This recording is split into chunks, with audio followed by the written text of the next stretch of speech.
भौजी बोला मुँह लटकैलू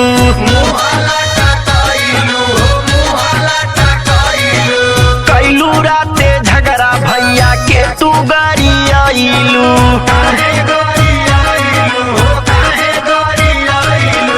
काहे खाती भौजी बोला मुँह लटकैलू कैलू राते झगड़ा भैया के तू गरियालू जब नैहर से पियवाए का पाउच ढरल झोटावा उखाड़ के बेला नावा से मारल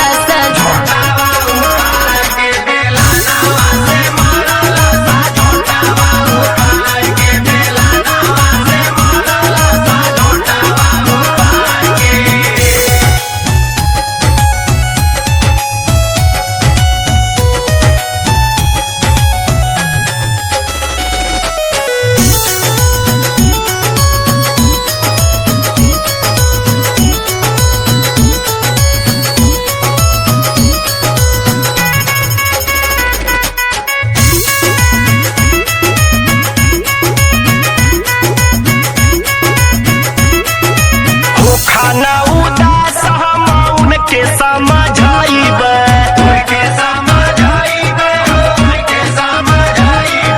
चल जाइब